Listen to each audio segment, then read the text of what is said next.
my channel again. Let's start the episode number 171. Aditya और वजीर जब कार में बैठकर उसके घर की तरफ जा रहे थे, तब आदित्य खिड़की के बाहर देख रहा था और इस बार उसके चेहरे पर एक स्माइल थी। उसे इस बात को सोचकर बहुत अच्छा लग रहा था कि आज जब उसे पैसे मिल गए हैं तो उसकी वजह से ऐसी कोई भी समस्या मृणाली या फिर उसके ऊपर नहीं आएगी जहां पर उसे अपने शरीर को बेचना पड़ेगा या फिर कुछ करना पड़े। लेकिन फिर भी इस बात का उसे गम था कि उसने डाइवोर्स के पेपर्स की टर्म्स और कंडीशंस बिना पढ़े ही उन पर साइन कर दी। भले ही अनुराग और सुशील मृणाली के बॉडी पार्ट्स न निकाल पाए, लेकिन उसे कहीं भी ले जाने और उसके साथ कुछ भी करने का अधिकार वो रखते थे। इस बात को सोचकर ही आदित्य को डर लग रहा था, लेकिन उसे यह भी पता था कि अगर ऐसे टाइम पर वो डरेगा तो शायद उसका कोई मतलब नहीं निकलेगा। उसके मन में यही बात चल रही थी और फिर इसी को सोचते हुए उसने वजीर की तरफ देखा। वजीर अब वैसा नहीं लग रहा था जैसे थोड़ी देर पहले जब वो यहाँ पर आए थे तब गाड़ी में बैठा हुआ लग रहा था। इस बार वो थोड़ा ज्यादा इमोशनल था और उसकी आंखों में हल्के आंसू भी थे। आदित्य को समझ आया कि शायद पहले वो आंसू इसलिए नहीं थे क्योंकि वो वजीर को बस सिंपैथी दे पा रहा था, लेकिन जब जुबेर को भी उसका वही दुख महसूस हुआ और वही टच उसे जानने को मिला, तब उसे समझ आया कि रजिया की यह बात कितनी वैल्यू रखती है और वो उसे कितना हर्ट कर सकती है। आदित्य ने सोचा कि वो अपनी लाइफ को बहुत ही दुख से घिरा हुआ मानता है, लेकिन वो उस दुनिया में अकेला नहीं है। हर कोई अपनी जिंदगी में दुख से लड़ रहा है और सबके अपने अपने तरीके होते हैं। कोई इस बात से लड़ रहा होता है कि वो फैमिली को कैसे संभाल लेगा, कोई इस बात से लड़ रहा होता है कि वो अपने करियर में क्या करेगा, कोई इस बात से लड़ता है कि वो अपनी जॉब पर कैसे फोकस करेगा और कोई किसी की मौत से लड़ रहा होता है। आदित्य भी जब पिछली जिंदगी में अपने परिवार की मौत से लड़ रहा था तो वो बहुत ही लकी था कि उसे साधु महाराज मिल गए और उसने अपनी जिंदगी को नई शुरुआत देने की हिम्मत रखी थी। लेकिन ऐसा हर बार नहीं होता है, उसे यह भी पता था। आज जब उसने ट्विंकल को खोया है तो वहां पर उस चीज की कोई जरूरत नहीं थी। उसने सोचा कि पिछली जिंदगी में एक मौत जो कम हुई थी वो उसकी खुद की थी, लेकिन इस जिंदगी में ट्विंकल की मौत उसे बहुत दुख देने वाली है। उसने सोचा कि कल ट्विंकल का फ्यूनरल भी अटेंड करना होगा और इसके लिए उसे ट्विंकल के पेरेंट्स को भी इन्फॉर्म करना होगा। वो बस इसी बात को सोचकर थोड़ा घबरा रहा था कि वो कैसे किसी माँ बाप को ये बता पाएगा कि उनकी बेटी अब इस दुनिया में नहीं है। पर उसे पता था कि ऐसी हिम्मत करना बहुत ज्यादा जरूरी है और यही बात सोचकर उसने अपना फोन निकाला और मृणाली को कॉल लगाया। फोन थोड़ी देर बाद बजा और उसके बाद मृणाली ने उसके फोन पिक किया। तब आदित्य ने बहुत धीरे से कहा, हेलो। हेलो आदित्य। मृणाली ने भी उसकी तरह ही धीरे से कहा। आदित्य को उसकी आवाज में थोड़ी सी थकान और सिसक महसूस हो रही थी और उसे लग रहा था कि जैसे मृणाली घर पर जाकर भी रोई होगी। पर उसने उस बात पर ज्यादा ध्यान नहीं दिया और आगे पूछा, तुम सो तो नहीं गई थी ना मृणाली? नहीं आदित्य, अभी नहीं। थोड़ी सी थक गई थी, लेकिन फिर भी नींद आना थोड़ा मुश्किल लग रहा है। तुम बताओ, क्या वजीर के यहाँ पहुंचकर उससे बात हो गई? हाँ मृणाली, वजीर से बात हो गई और मैं अभी भी उसके साथ ही हूं। हम दोनों कुछ काम से जा रहे हैं, लेकिन मुझे कुछ बीच में याद आया, इसलिए मैंने तुम्हें फोन लगाया। हाँ आदित्य बोलो, मैं सुन रही हूं। मृणाली, तुम कंपनी में थी तो तुम्हें जरूर ट्विंकल और उसकी फैमिली डिटेल्स पता होंगी। कल उसका फ्यूनरल है तो हमें उसके पेरेंट्स को इन्फॉर्म करना होगा। मैं उन्हें इस बात को बताने की हिम्मत कर सकता हूं, पर एक इमोशनल सपोर्ट जो उन्हें देना होगा वो शायद मैं नहीं दे पाऊंगा। तो क्या तुम उनसे एक बार फोन पर बात करके उन्हें इस बारे में इन्फॉर्म कर दोगी? आदित्य के सवाल को सुनकर मृणाली ने 2 सेकंड तक कुछ जवाब नहीं दिया।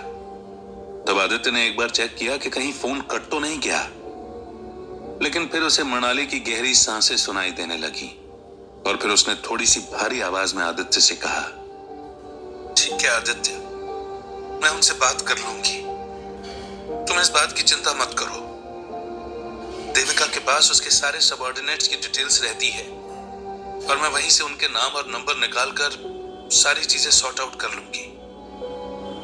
क्या कल सुबह हमें व्हाइट चर्च ही जाना है? हाँ मृणाली, मुझे लगता है कि हमारे शहर में एक वही ग्रेवयार्ड है, तो हमें वहीं पर जाना होगा। ठीक है, तो मैं उनसे बात करके उन्हें लोकेशन और सुबह 9 बजे का टाइम बोल देती हूँ। मुझे पता है कि वो थोड़े इमोशनल होंगे, लेकिन फिर भी मैं अपनी तरफ से पूरी कोशिश करूंगी। थैंक यू मृणाली, आदित्य ने कहा, लेकिन मृणाली की तरफ से कोई भी रिस्पॉन्स नहीं आया। उसे अभी भी उसकी गहरी सांसें सुनाई दे रही थी और समझ आ रहा था कि फोन अभी भी कटा नहीं है। आदित्य को लग रहा था कि जैसे मृणाली कुछ कहना चाहती है पर कह नहीं पा रही है। तब उसी ने आगे रहकर पूछा, क्या हुआ मृणाली? अगर तुम कुछ कहना चाहती हो तो कह दो, इतना मत सोचो। क्या पता इसके बाद हमें आगे चांस मिल ही ना पाए। ऐसा मत बोलो आदित्य, ऐसी बातें करने से न तो तुम्हारा भला होगा और न ही मेरा, मृणाली ने एकदम से कहा। और फिर आदित्य इंतजार करने लगा कि वो आगे कुछ कहेगी, लेकिन फिर वो 2 सेकंड रुकी और उसने फिर आगे कहा, आदित्य, मैं इस बात को कहना तो नहीं चाहती, लेकिन मैं ये सोच रही थी कि क्या हमें हमारे घर पर एक बार वापस जाना चाहिए।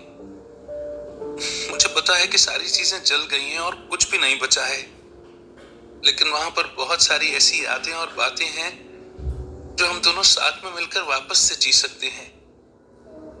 जब मैं घर आ रही थी तब मैंने बहुत बार सोचा कि मैं गाड़ी पलटाकर वहां पर वापस चली जाऊं, लेकिन मुझे यह भी पता था कि तुम्हारे बिना वहां पर जाने से कोई मतलब नहीं रहेगा।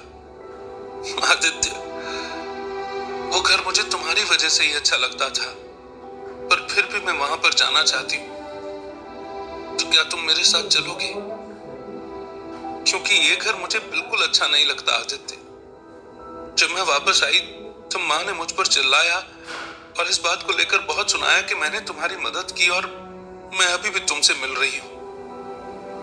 उन्हें पता नहीं इस बात का क्यों अच्छा नहीं लगता कि तुम और मैं एक साथ रहते हैं, जबकि पहले उन्होंने ही अपनी जान मुझसे छुड़ाने के लिए मेरी शादी तुमसे कराई थी। सब बदला बदला लगता है आदित्य। आज सुबह जब मैंने पेपर साइन किए, उसके बाद से पापा भी मुझसे ढंग से बात नहीं कर रहे हैं और वो बस गुस्सा रहते हैं। देविका ही मुझसे हल्की हल्की बातें करती रहती है, लेकिन उसे भी जब समझ आता है कि मैं उदास हूं, इसलिए वो एक टॉपिक पर ज्यादा देर तक नहीं रुकती। मुझे यहाँ बिल्कुल अच्छा नहीं लग रहा आदित्य। क्या तुम मुझे आकर यहाँ से ले जाओगे? मृणाली के सवाल को सुनकर आदित्य ने कुछ रिस्पॉन्स नहीं दिया, क्योंकि वो अपने मन में सोच रहा था कि मृणाली किस तरह की बातें कर रही है। ऐसा लग रहा था जैसे वो कोई बच्ची है और बार बार किसी एक चीज की जिद कर रही है जो सामने वाला उसे कभी दे ही नहीं सकता। आदित्य को पता था कि जो वो बात कह रही है वो मुमकिन है ही नहीं, पर फिर भी मृणाली बार बार इसी उम्मीद के साथ ये सवाल पूछती है जैसे कि वो उसे हाँ कह देगा और फिर सारी चीजें नॉर्मल हो जाएंगी। पर आदित्य को पता था कि मृणाली ये बातें इसलिए कह रही है क्योंकि वो बहुत दुखी है और दुख को बस आदित्य के साथ शेयर करना चाहती है। उसने फिर अपने मन को थोड़ा सा शांत किया और सोचा कि उसे मृणाली को इस बात के बारे में बताना ही होगा। और उसने कहा, तुम ये कैसी बातें कर रही हो मृणाली? एक बार खुद से इस बारे में सोचो। हमने आज जो खोया वो हमारी यादों और बातों से भी बढ़कर है। हमारा वो घर जिसमें हमने इतने सारे मोमेंट्स एक साथ बिताए, वो हमारी जिंदगी की हर चीज से ऊपर है जो हम साथ में मिलकर कर सकते हैं। और रही बात हमारे साथ होने की, तो वो तो थोड़े टाइम के लिए टल ही गया है ना मृणाली। जब तक वो डाइवोर्स के पेपर समय नहीं मिलते या फिर हम उन्हें आग लगाकर डिस्ट्रॉय नहीं कर देते, तब तक तो हम साथ में नहीं रह सकते। अगर हम कभी भी साथ में रहे तो सुशील और अनुराग हमें अलग करने का एक मौका नहीं छोड़ेंगे। तुम इस बात को तो समझो कि जो तुम कह रही हो तुम्हारे मन की इच्छा है, मगर हर बार मन की इच्छा पूरी हो ऐसा भी जरूरी नहीं है ना मृणाली। अभी हम जिस सिचुएशन में हैं वहां से निकल पाना इतना आसान नहीं है। मैं हर एक कोशिश कर रहा हूं कि हम आसानी से यहां से निकल जाएं, लेकिन अगर तुम इसी तरह की बातें मुझसे करती रहोगी और बार बार मुझे इन सवालों के भंवर में अटकाती रहोगी, तो शायद मैं उनसे ढंग से ऊपर नहीं आ पाऊंगा। अगर मैं इस भंवर में फंस गया तो शायद फिर मैं अपनी एनर्जी और अपनी फाइट अच्छे से नहीं कर पाऊंगा और फिर तो नुकसान हो ही जाएगा। मुझे माफ करना अगर मेरी इस बात का तुम्हें बुरा लगे, मगर अब इन सवालों को मेरे सामने रखना बंद करो। जो होना था वो वैसे भी हो ही गया है और जो हो रहा है उसे वैसा ही होने दो जैसा होना चाहता है, वरना अगर तुम चीजें सही करने गई तो सब कुछ बिगड़ने में एक पल नहीं लगेगा। तुम अभी जहां हो वहीं रहो और जैसा मैंने कहा वैसा ही करो। बाद में जो भी होगा हम उसे समझ लेंगे। आदित्य ने जब अपनी बात कंप्लीट की तो वो मृणाली के जवाब का इंतजार करने लगा, लेकिन वो फिर एक बार चुप हो गई थी। आदित्य को अब उसकी आवाज में वो गहरी सांसें भी नहीं सुनाई दे रही थी और एक सेकंड के लिए उसे फिर से लगा कि फोन कट गया है, लेकिन उसने देखा कि फोन चालू था और तब मृणाली ने बहुत ही गहरी आवाज में कहा, ठीक है आदित्य, जैसा तुम कहो। मैं ट्विंकल के पेरेंट्स से बात करती हूँ और कल सुबह तुमसे मिलती हूँ। इतना कहकर मृणाली ने आदित्य के जवाब को बिना सुने ही फोन काट दिया और तब आदित्य फोन की स्क्रीन पर घूरने लगा। उसने सोचा कि मृणाली बिल्कुल वैसे ही रिएक्ट कर रही है जैसे उसे करना चाहिए। वो एक औरत है और औरत आदमियों से ज्यादा इमोशनल होती है।